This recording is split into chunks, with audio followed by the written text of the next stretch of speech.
नमस्कार शेतकरी मित्रांनो, शेती एक शास्त्र या यूट्यूब चॅनलमध्ये आपलं सर्वांचं सहर्ष स्वागत आहे. शेतकरी मित्रांनो, आपण जर बघितलं असेल तर सध्या आपण कपाशी लागवडीसाठी रान तयार करत आहोत आणि जवळपास ते रान तयार झालेलं आहे.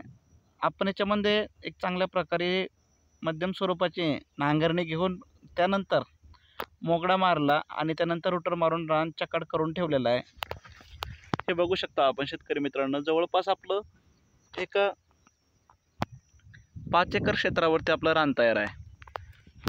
तर शेतकरी मित्रांनो, आपण आता यावर्षी कपाशीचे आपल्यासाठी कोणते वाण चांगले राहतील, तर प्रामुख्याने आपण ते बघणार आहोत. तर शेतकरी मित्रांनो, कपाशीच्या आपण जर बघितलं तर कपाशीचे विविध वाण महाराष्ट्रातील आपल्याला वेगवेगळ्या भागामध्ये वेगवेगळे वाण आपल्याला दिसतील. जसं की जळगाव साईडला आपण जर बघितलं तर वेगळे वाणं दिसतील, विदर्भात दिसतील, त्यानंतर मराठवाड्यामध्ये दिसतील, पश्चिम महाराष्ट्रात वेगळे दिसतील. तर शेतकरी मित्रांनो, आपल्याला असा बऱ्याचदा प्रश्न पडतो की नेमकं वाण लावायचे कोणते. कारण की आपण काय करतो की मार्केटमध्ये प्रत्येक वर्षी नवीन वाणांची निर्मिती होते आणि मार्केटमध्ये ते आल्याच्यानंतर आपलं कन्फ्युजन वाढतं की नेमकं वाण घ्यायचं आहे कोणतं.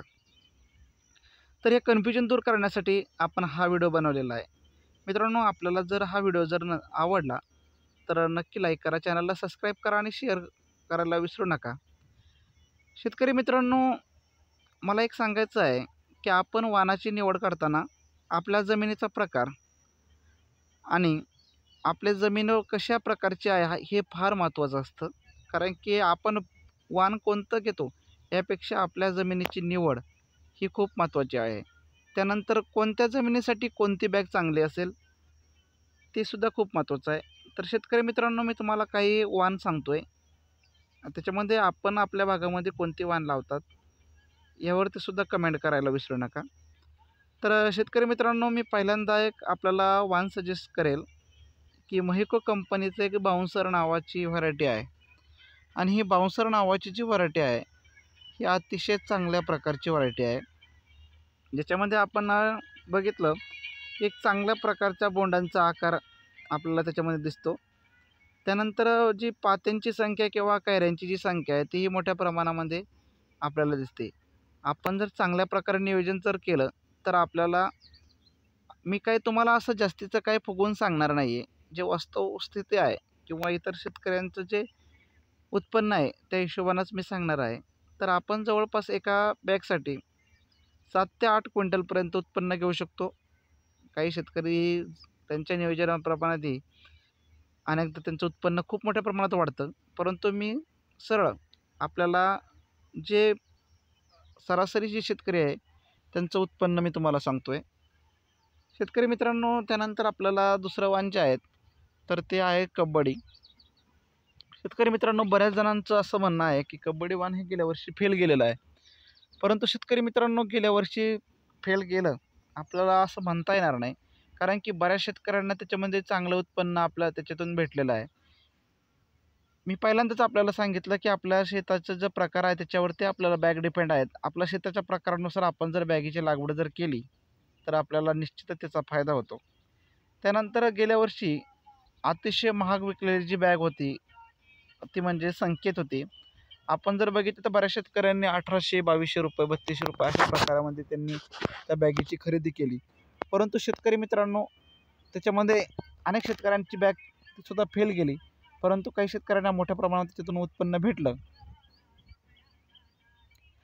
तर आपण जर शेतकरी मित्रांनो योग्य प्रकारे जर खरोखर नियोजन जर केलं तर आपल्याला त्याच्यातून 100% असा फायदा होऊ शकतो.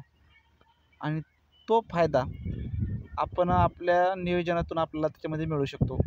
कारण की एखादी बॅग फेल गेली म्हणून किंवा एखादा शेतकरी जर फेल गेला म्हणून सर्व बॅग फेल असतात असं नाही. त्यानंतर शेतकरी मित्रांनो, आपण जे बॅग आहे तर सुपर कॉटसुद्धा आपल्याला एक चांगल्या प्रकारची बॅग आहे. सुपर कॉटचं आपण जर योग्य नियोजन जर केलं तर त्याचंही आपल्याला उत्पन्न मिळतं.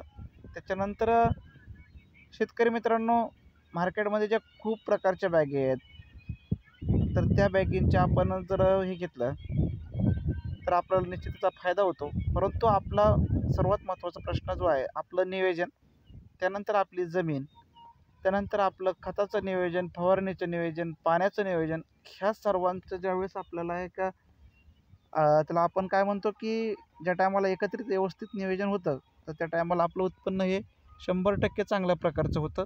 आपण जर बघितलं तर महाराष्ट्रामध्ये सध्या फेमस असलेला अमृत पॅटर्न त्यांना बॅगीचं काहीच देणं-घेणं नाही आहे. यांचं नियोजन अतिशय उत्कृष्ट आहे. आपण त्यांचे व्हिडिओ आता टाकणार आहोत. परंतु हे अमृत पॅटर्नसारखं आपण जर नियोजन केलं तर 100% आपल्याला त्याचा रिझल्ट जाणवल्याशिवाय राहणार नाही. शेतकरी मित्रांनो, व्हिडिओ आवडला असेल तर लाईक करा, चॅनलला सबस्क्राईब करा आणि शेअर करायला विसरू नका. धन्यवाद. जय महाराष्ट्र.